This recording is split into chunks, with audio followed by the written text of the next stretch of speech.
ไม่สูงครับ Morning ขาเฮ็ดน้ำพริกขายเป็นน้ำพริกกุ้งครับมันเป็นสูตรมันเป็นน้ำกุ้งครับชื่อกุ้งเนอนะกุ้ง1 ขีด90แล้วก็มาเฮ็ดขายหวานดีครับลองจิ้มด้วยถ้าใครลองจิ้มด้วยก็ตักมาเลยครับ1 แอบ 35 3 แอบ 100ครับลองมาซื้อจิ้มด้วยเมื่อได้ขัดกินข้าวข้าเฮ็ดกินมุ้ยข้าอะไรเนี่ยมุ้ยก็ข้าเดี๋ยวมือกินด้วยนะใหญ่ว่ากันเวยก่อนนะโอ้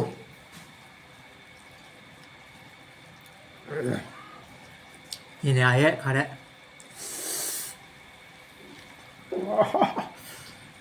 นี่เนี่ยครับคำล่ะเอานำมุ้ยข้าได้มาเหมียงใจแดงอินโอ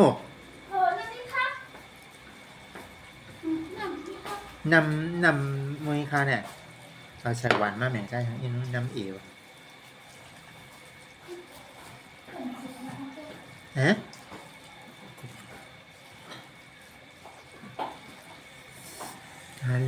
มากันพี่น้องนี่น้ำพริกถ้าใครติดต่อซื้อน้ำพริกก็ตั้งมาเลยครับ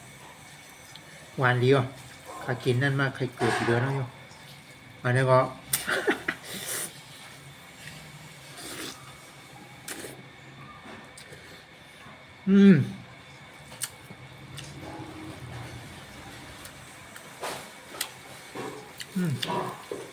อร่อยด้วย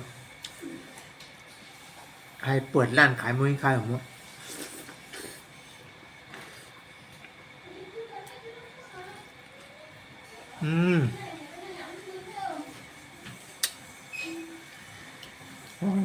หอม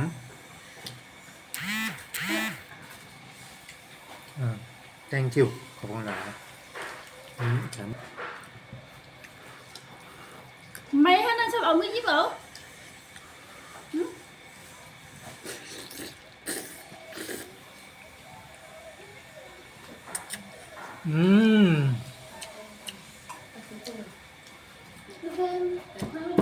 กินนะครับ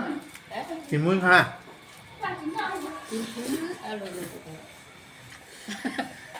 Ôi, không rồi.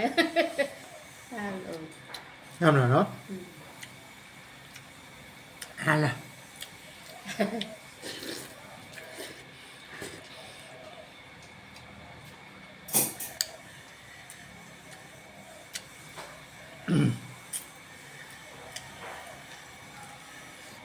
แก้มหนาแฮะพี่น้องนะ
บ้องมากเฮ็ด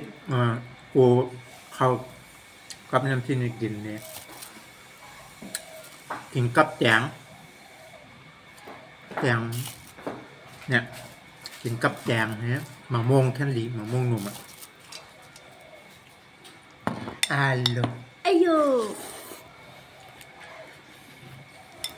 Nhi cô có ha chín mong hin kha khao chen. Thôi lớn. อ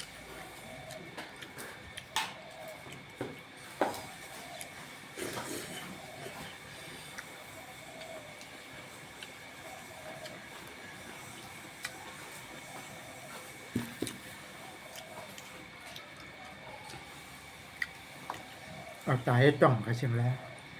นั่นลูก อืม นั่งไอ้ถั่วก็ใหญ่นะ ทำแล้วก็กินจริงๆนะอืม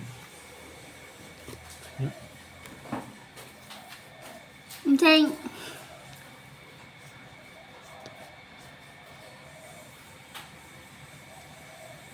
มือยามมันกลับมังชาให้มันเนี่ยมันกังไรตึงมีบอกกุมชุมเลียดอยู่มั้งไปตักเลียไปจังออกมา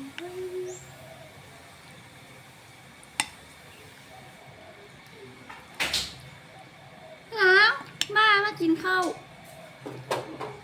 นี่โทษไม่ได้ใหญ่ๆเลย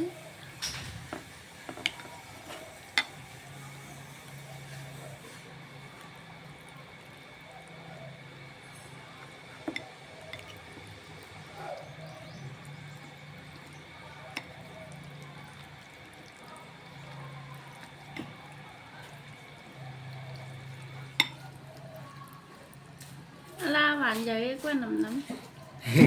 ก็พี่ไทยละ